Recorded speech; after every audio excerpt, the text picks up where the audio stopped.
Bienvenue sur Life IQ avec Lisa, votre présentatrice. J'espère que vous allez très bien. C'est un plaisir encore de vous retrouver sur la toile. Pour tous ceux qui visionnent cette vidéo, vous êtes là très bienvenue. C'est un honneur encore de vous parler ce matin sur cette chaîne. Alors, comment est-ce que vous allez? J'espère que vous vous portez très bien.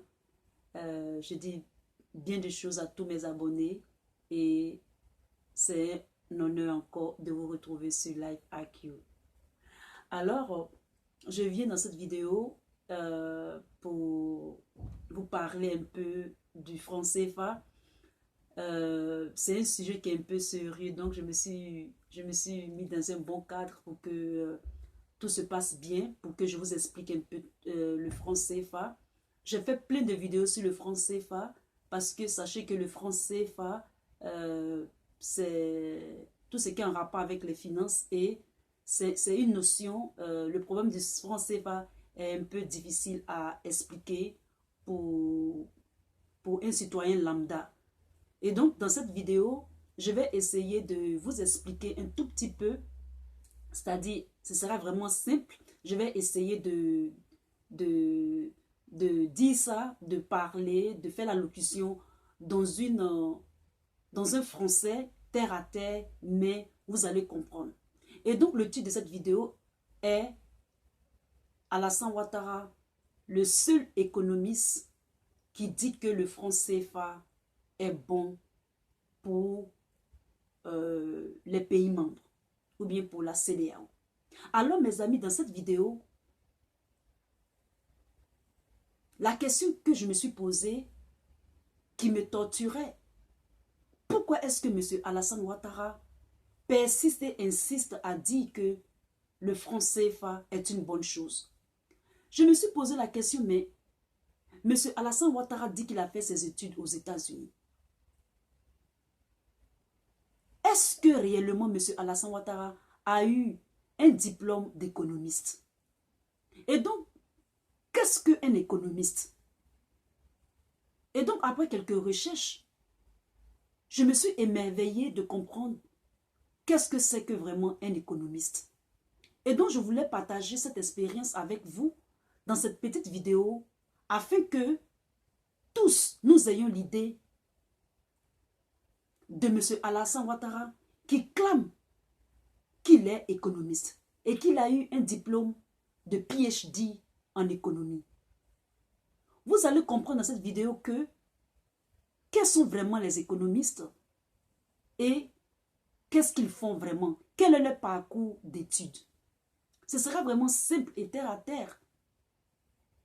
Je vais vous montrer une série de vidéos. Je ne vais pas mettre des séries de vidéos en anglais parce que ça va perturber l'exposé. Je vais mettre que des vidéos en français et je traduis certaines et je vais expliquer. D'accord? Donc, bear with me, c'est-à-dire, soyez patient.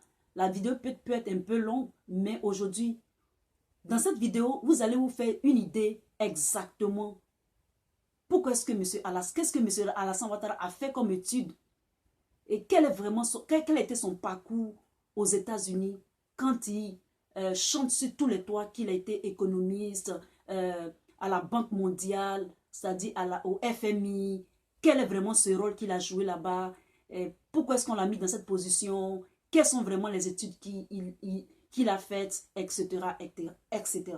Alors, c'est parti pour la vidéo. Alors, pour commencer dans cette vidéo, je vais commencer par deux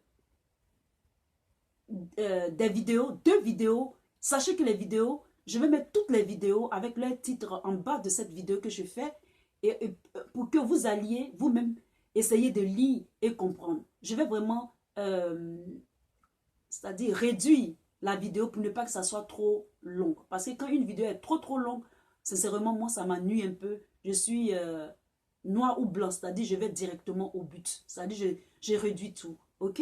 Alors, c'est parti. Alors, dans la première vidéo est pourquoi les économistes trompent-ils? Alors, c'est une vidéo que j'ai prise pour que vous ayez cette petite approche, cette petite notion de tout ce qui est économiste. Alors, je vous montre. Je vais commencer par celui-là et puis ainsi de suite.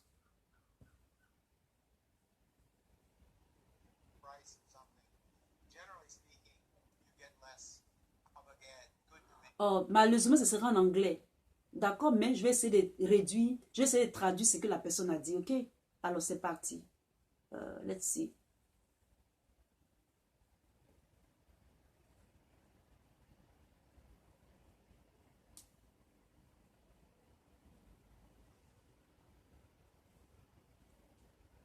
Ok, c'est bon.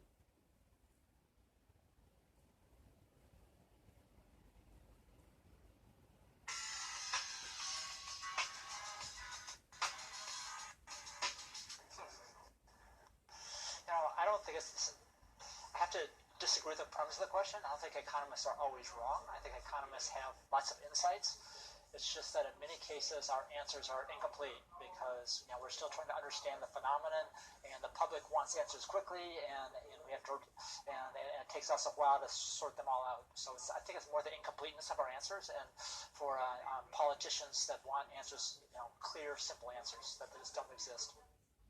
Alors, dans cette vidéo, on demande, la question qui est posée est que pourquoi les économistes se trompent-ils tout le temps? Et le monsieur disait que les économistes se trompent tout le temps parce que les politiciens veulent la réponse immédiatement. Ils cherchent à... En fait, quand tu mets le sujet où on met les sujets d'économie, il faut du temps. Et souvent, ce n'est pas crystal clear, c'est-à-dire ce n'est pas cristal blanc qu'on aura une réponse de façon concise. Et donc, je vais mettre la vidéo, c'est-à-dire je vais mettre le titre et vous pouvez aller regarder. Alors, on continue. Maintenant, la deuxième vidéo, des économistes, pourquoi faire? Là, je crois que c'est en français.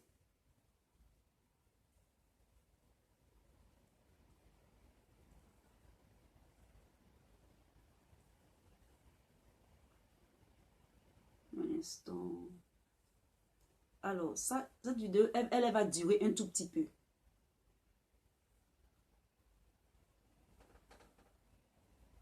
Je sais qu'il est de bon ton de dire que les économistes ne servent à rien.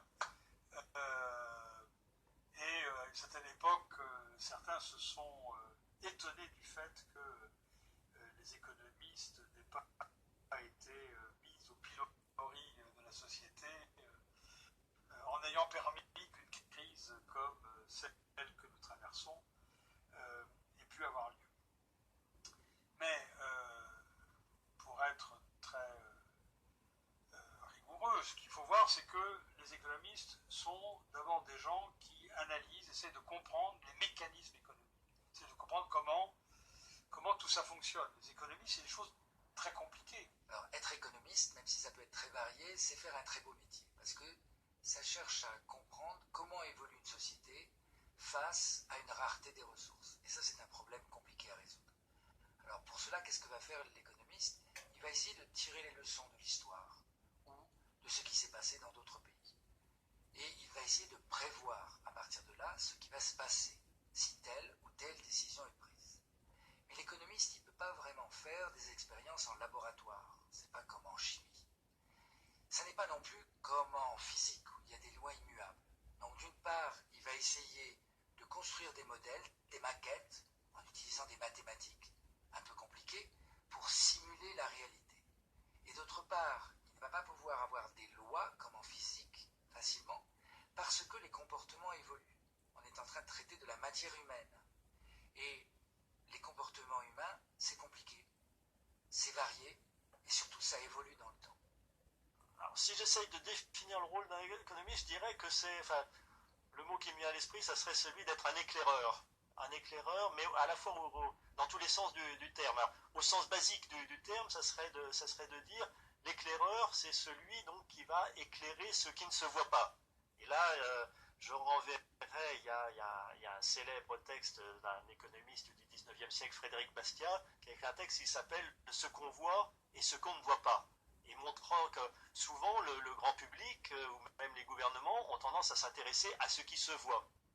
mais sans prendre en compte ce qui ne se voit pas. Et je dirais que le rôle des économistes, c'est justement d'assister sur ce qui ne se voit pas, parce que les effets non visibles sont souvent en sens inverse des effets visibles. Ah ben, les économistes ont plein de rôles. Il y a déjà beaucoup de sortes d'économistes différents. Je crois que c'est important de distinguer les économistes qui travaillent dans l'université et puis les économistes qui ne travaillent pas dans l'université, parce qu'on ne fait pas tout à fait le même métier, si vous voulez, à l'université ou dans les écoles de commerce comme celle où je travaille. Vous êtes jugé essentiellement sur une production scientifique qui est publiée dans un petit nombre de revues, où les exigences de rigueur sont très très fortes. Donc en gros, vous concentrez sur des sujets que vous définissez vous-même, mais qui sont très étroits. Donc j'ai pas écrit beaucoup d'articles, par exemple, sur la façon de réduire le chômage en Europe, par exemple. Vous voyez. Donc ça, on peut être sur des sujets beaucoup plus étroits, mais qui sont traités de manière extrêmement rigoureuse. Donc ça c'est ce que font en gros les économistes universitaires. Et puis vous avez une autre classe d'économistes qui sont plus des intellectuels dans la cité, ou des économistes d'entreprise ou d'État, qui eux ont affaire à des questions qui sont beaucoup plus appliquées. Souvent, en travaillant en tant qu'économiste, je suis jalouse des sciences dures, parce que la grosse difficulté en économie, c'est que l'objet de la recherche bouge au cours du temps, il évolue, et en plus, les découvertes, entre guillemets, qu'on peut faire en économie ont une influence sur le système économique lui-même. Donc on court un peu toujours après son objectif de recherche, ce qui est très pénible. Et donc quelque chose peut être vrai à un moment donné, ne l'est plus tard. Et ça dépend beaucoup de la structure nationale et internationale. Quand on fait de l'intégration européenne, les modèles qui étaient vrais ne le sont plus. Quand on fait l'euro, les modèles qui étaient vrais avant ne le sont plus. Et donc c'est un peu désespérant. Alors que j'imagine que quand on fait une expérience qui consiste à laisser tomber une bille, eh bien ça, le résultat de cette expérience n'a pas varié depuis de nombreuses décennies. Donc c'est rassurant. Voilà. Donc est-ce que l'économie... Alors, donc vous comprenez, vous avez tous compris. En fait, les économistes, comme ils ont dit, il y a deux sortes d'économistes. Il y a des économistes qui sont dans les universités qui enseignent. Et ça, je vais vous montrer qu'est-ce qu'ils font exactement. Et il y a les économistes d'État. Eux, ils dealent plus avec tout ce qui est de façon humaine, d'accord? Et aussi, vous avez vu que dans la vidéo, ils ont dit que les économistes, ce sont des éclaireurs. En fait, l'économiste, comme la dame l'a dit, c'est les variables changent. Ce qui a marché il y a 2 ans, 3 ans, 100 ans, peut ne pas marcher dans la 200e année qui arrive. Et donc, appliqué au franc CFA, il faut savoir que dans le dynamisme du franc CFA, avec tout ce qui se passe, avec la croissance de la population, la technologie, le franc CFA n'est plus approprié pour ces 15 États qui l'utilisent. D'accord? Alors, je vais maintenant prendre... Voici quelques vidéos. Donc, vous avez vu quelques définitions. Une vidéo en anglais, 2 vidéos en français. Et maintenant, je vais prendre des vidéos. Je vais aller très vite avec les vidéos de certains économistes africains qui ont débattu un peu sur le franc CFA. Ce sera très vite. Ce sera vraiment très vite, ok? Pour ne pas perdre le temps. Et puis en plus, on va voir ce que M. Alassane Ouattara dit à propos du franc CFA. C'est parti. Je vais commencer par un jeune qui s'appelle Wilfried Ekanga et qui va parler un peu du franc CFA.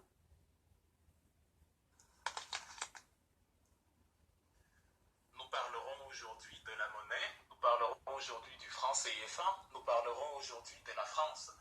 Je vous dis bonjour encore et pour commencer, je tiens à faire un petit rappel à tous les mauvais élèves du Cameroun qui continuent s'illustrer par leur politique réactionnaire au lieu d'agir et de proposer un projet de société. Mais cette semaine, surtout, j'ai décidé de décerner la Palme d'Or à ceux qui ont fait la honte de mon pays en s'illustrant par le fait qu'ils ont passé les 6 derniers jours à distribuer des messages de très mauvais goût sur des personnes qui seraient décédées alors qu'en réalité elles sont en vie. Puisque vous avez manifestement assez de temps libre pour faire ce genre de choses, je vais vous aider à occuper vos journées en vous présentant un thème qui est utile pour tous les Africains et une question assez complexe à laquelle nous devons tous nous consacrer pour se relever et atteindre au développement. Donc nous allons parler de francs CFA. C'est un sujet assez intéressant et difficile en même temps. Accrochez-vous très bien, c'est passionnant, vous allez voir. Donc, je vais dire de prime abord qu'il est probable que certaines personnes d'entre vous qui ont une sensibilité quelconque avec la France ou alors certaines personnes qui vivent en France soient un peu heurtées par la vidéo. Il est possible de détester la France après avoir regardé cette vidéo. Ce n'est absolument pas le but. Je ne déteste pas la France. Au contraire, c'est un très beau pays. C'est le pays le plus visité au monde par les touristes étrangers. Donc il ne s'agit pas de ça, il ne s'agit pas du peuple français, il s'agit juste d'un système mis en place pour mettre l'Afrique en péril et c'est celui que nous allons combattre ici. Donc le premier point, je dois commencer par dire que nous ne sommes pas indépendants. Le Camerounais qui s'est mis dans la tête que son pays a accédé aux indépendances le 1er janvier 1960 ressemble à quelqu'un qui se jette du 58e étage d'un immeuble et qui espère survivre. Nous ne sommes pas du tout indépendants parce que, entre autres, un État indépendant, c'est un État qui a la souveraineté sur sa monnaie. Or, nous, notre monnaie ne nous appartient pas. Le franc CFA est contrôlé par la France à 100%. Donc, et pour comprendre là où je veux en venir, on va jeter un œil sur l'histoire. Le franc CFA a été... Alors, donc vous avez compris, avec ce premier discours de William Ekanga, le franc CFA utilisés par les pays qui sont souverains ne sont pas vraiment souverains. D'accord? Et donc le franc CFA, c'est une monnaie qui conduit ces États-là en péril. Je vais mettre une autre vidéo. Alors nous allons prendre Capo Nubupo. C'est un économiste togolais. Donc quand la Banque centrale émet un franc CFA sous forme de monnaie, il faut qu'elle ait 0,2 francs CFA sous forme de devise auprès du Trésor français. Et c'est la condition de la garantie du taux de change fixe entre le CFA et l'euro. Et ce qu'on constate à l'heure actuelle, c'est que la Banque centrale ne couvre pas à 20% l'émission monétaire, mais à plus de 110%. Donc, ça veut dire qu'il y a de l'argent qui pourrait servir à financer la croissance dans la zone UEMOA, qui n'est pas du tout mobilisé, qui est au niveau du Trésor français, parce qu'on se dit il faut qu'on ait le plus possible de réserves de change pour garantir notre émission monétaire.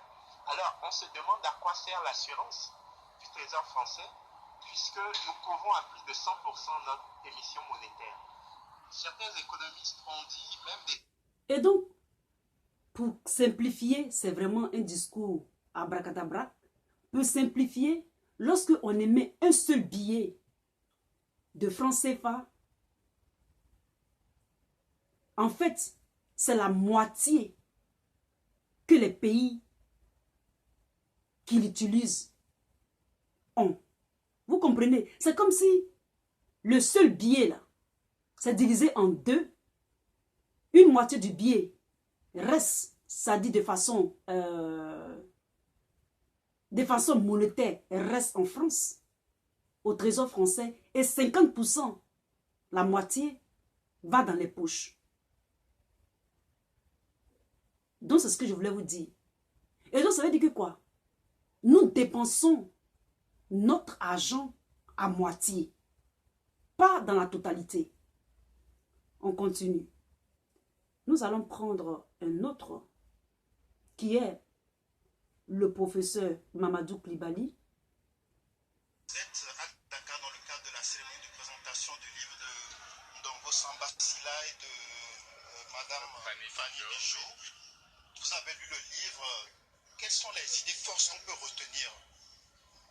Il faut retenir que il y a un an déjà, j'étais à Dakar pour discuter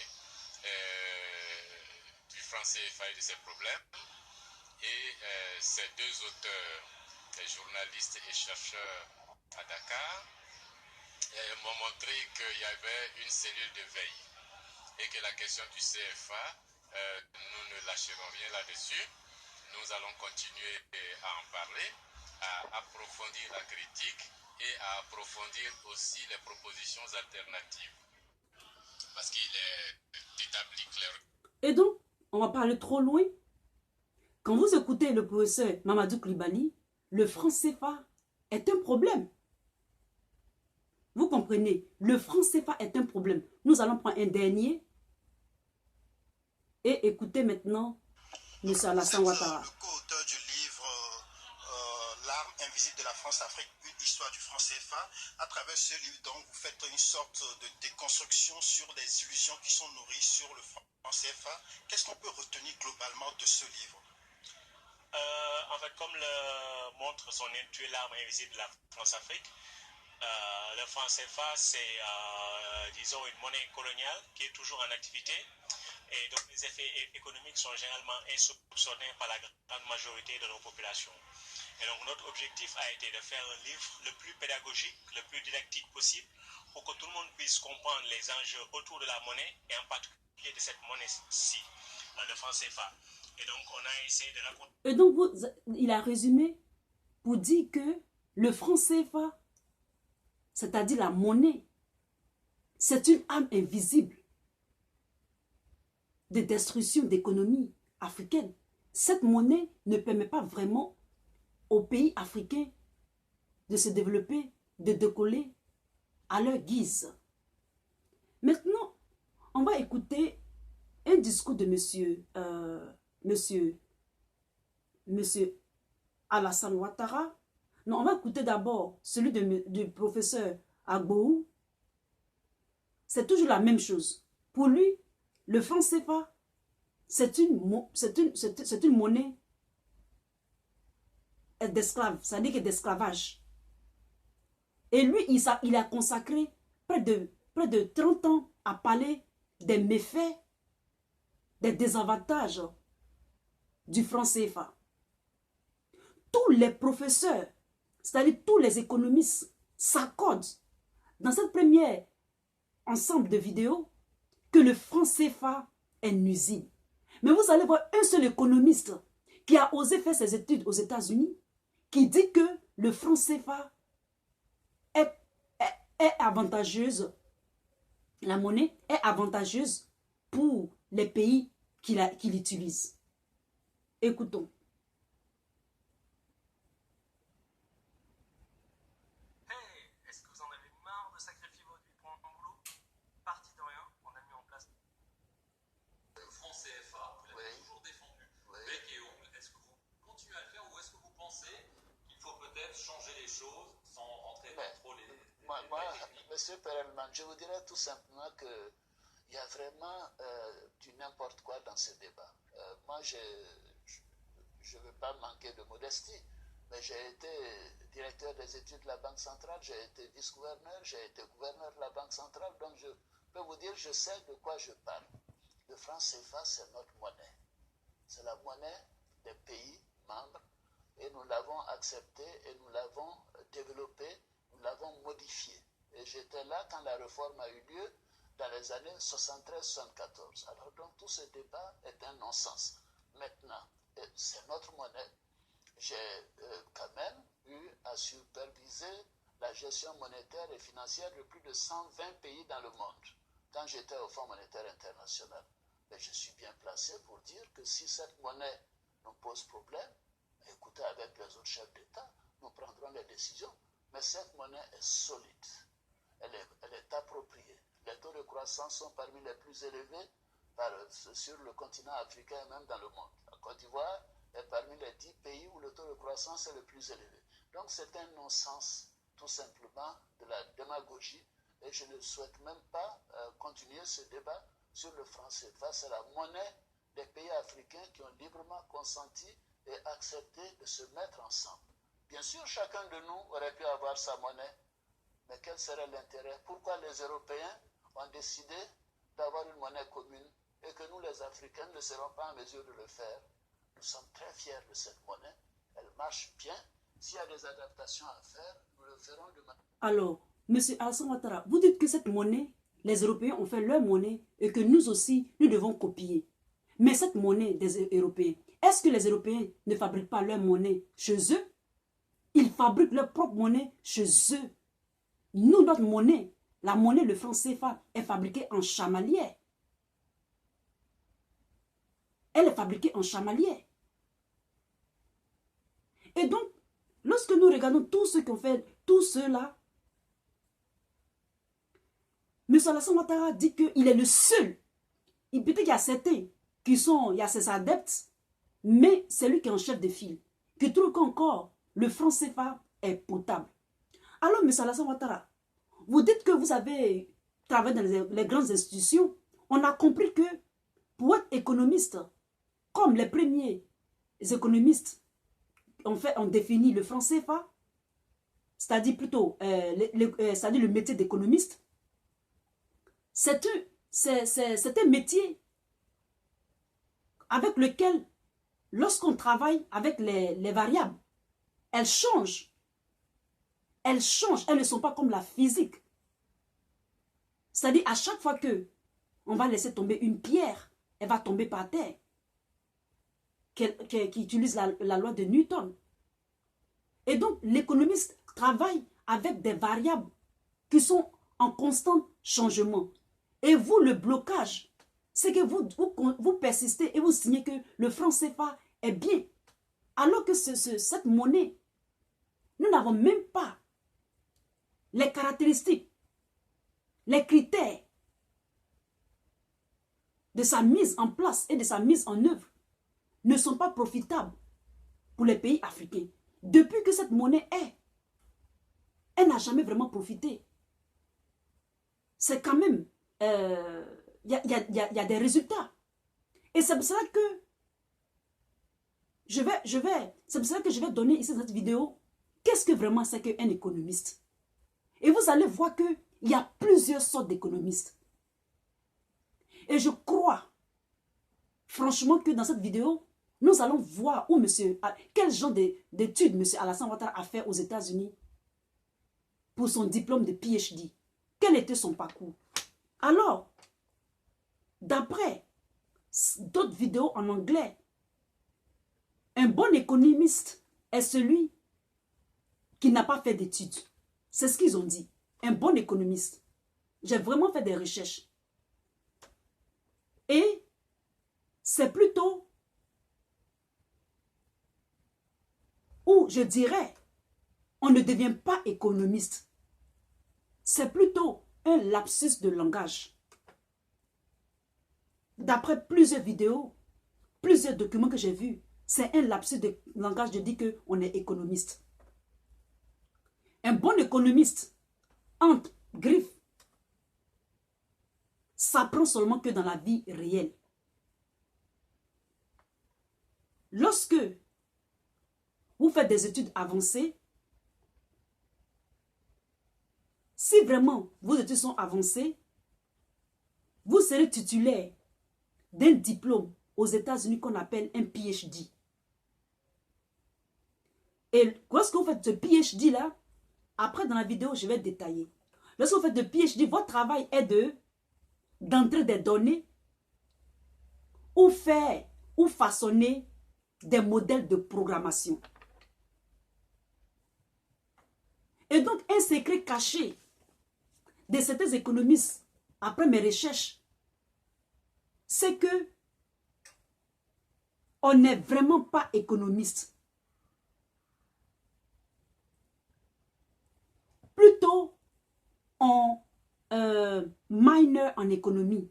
C'est-à-dire en minor, tu as un minor en économie. Et je vais vous expliquer. Et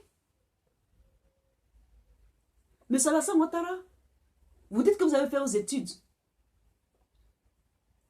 Lorsque vous avez fait votre minor, comme les économistes qui ont leur PhD qui enseignent les classes d'économie,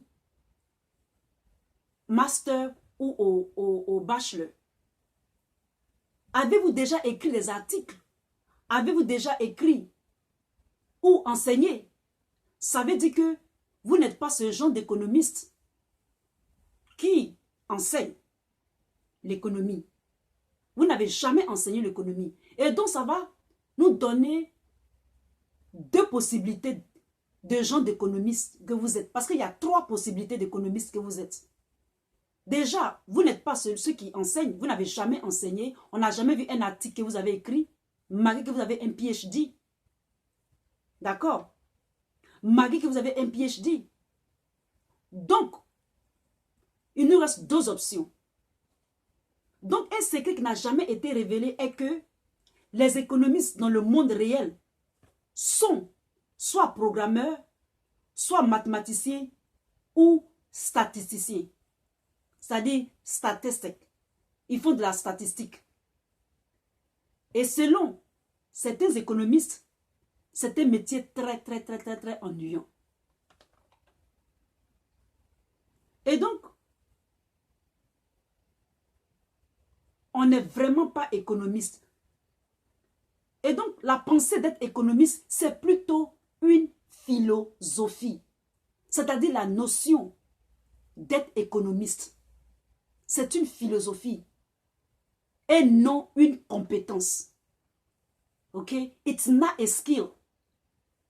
There is no such an economist as a skill. On n'est pas skillé économiste. C'est plutôt une philosophie. C'est une notion. D'accord? Et donc, voici un peu. Lorsque tu as un bachelor, ça dit que tu as un bachelor, bac plus 4 aux États-Unis, en économie, tu fais d'abord cette première étape. Après, tu vas faire une autre étape qui est un master en BS, c'est-à-dire en bachelor de sciences.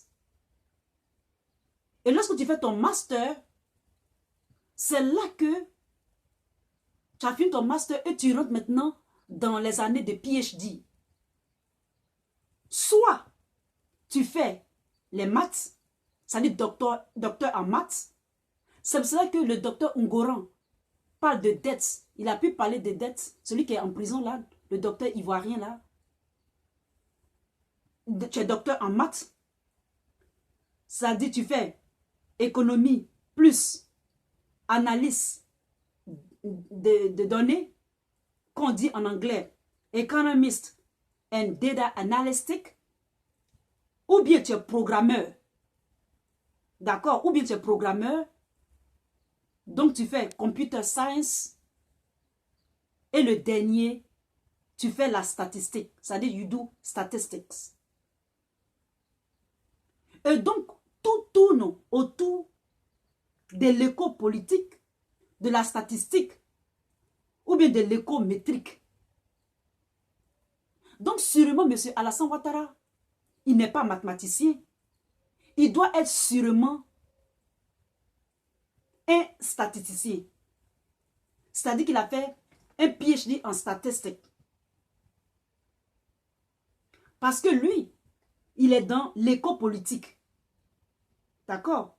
Tout tourne autour de l'éco-politique. Et puisque on l'a mis, il a fait des fonctions, il a pu rentrer dans une institution de la sorte. Et c'est en rapport avec les économies africaines. Et donc, c'est plutôt la statistique. Ça dit quoi? Qui parle de statistique parle de probabilité. Qui parle de probabilité parle d'incertitude. C'est-à-dire de quelque chose qui n'est pas certain.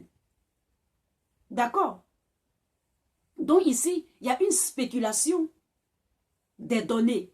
Ce n'est pas figé, ce n'est pas concret, ce n'est pas carré, ça peut changer tout le temps. Et M. Alassane Ouattara, lui, il ne veut pas comprendre que le franc CFA, avec toutes ces données, il ne veut pas voir que les courbes de croissance des économies là, quand tu vois les statistiques des données de ces pays là, ces pays-là ne progressent pas. M. Alassane Ouattara ne veut pas prendre les nouveaux données, essayer de les analyser et changer d'avis. Lui, il est toujours dans cette pensée que le franc CFA est toujours bon. Alors que la dame, dans la vidéo, a dit que ça peut varier. Ça peut varier.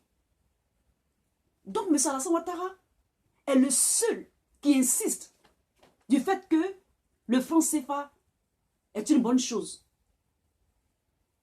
L'Union européenne a dit d'aller chercher les ressources. Comme je vous l'avais dit la dernière fois dans ma vidéo, où j'ai dit M. Alassane Ouattara prépare sa guerre en 2020. Je vous avais dit, j'avais dit cette phrase. Et vous voyez que aujourd'hui, avec Luigi Di Maio, n'est-ce pas ce qu'il a dit? N'est-ce pas ce qu'il a dit? Que la France est responsable de rendre ces pays-là pauvres. Son économie existe, subsiste grâce à l'économie de ces 15 pays africains-là. Le franc CFA est une notion monétaire révolue. Elle est révolue, elle n'est plus adaptable, ni adaptée aux circonstances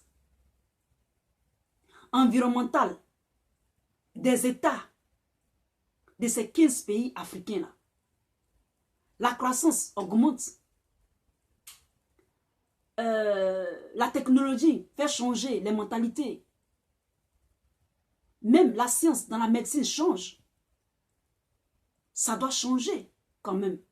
C'est pour ça que moi je sais que vous n'êtes pas docteur en maths. Parce que les maths, quand on dit 1 plus 1, c'est 2. Ou bien soit vous êtes mathématicien et non statisticien. Si vous n'êtes pas mathématicien, vous avez fait la statistique. Mais vous n'êtes pas peut-être programmeur. Peut-être. C'est entre les trois. Parce que vous êtes figé. Si vous êtes figé, c'est que peut-être que vous êtes mathématicien. Occuper tous ces postes-là ne fait pas de vous un économiste avéré.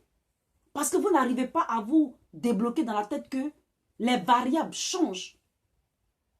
Et si les variables changent dans les data, c'est-à-dire dans les données, il faut que vous reconnaissiez que le franc CFA n'est pas bon. Elle n'est pas bonne. Elle n'est pas bonne plutôt, cette monnaie. Tous vos collègues africains, certains de vos collègues, en tout cas 90% de vos collègues africains pensent que le franc CFA n'est pas bien. Vous êtes le seul qui pense que le franc CFA est bon.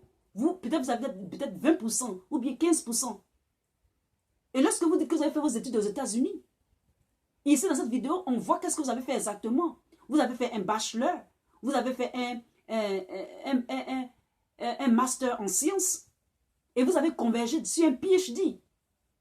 Soit vous êtes un mathématicien, un statisticien ou un programmeur. C'est tout ce que vous avez fait. Il n'y a rien de spectaculaire. Ce poste-là vous avez été donné parce que peut-être que vous aviez les compétences favoris pour ces postes-là. C'est tout.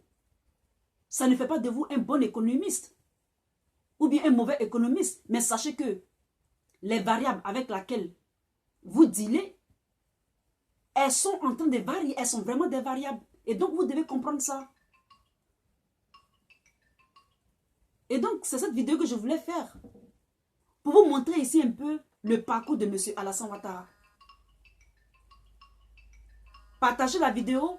Elle est un peu concentrée. Je vais mettre d'autres vidéos qui sont incluses dans cette vidéo que je fais là. Comme ça, vous pouvez aller vous-même visualiser la vidéo. Si vous l'avez aimé, mettez un thumb up. Partagez-la.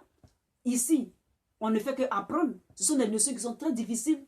Mais au fur et à mesure, nous allons apprendre en tant qu'Ivoiriens, car la Côte d'Ivoire a besoin d'élite. Je vous remercie et à très bientôt. Bye.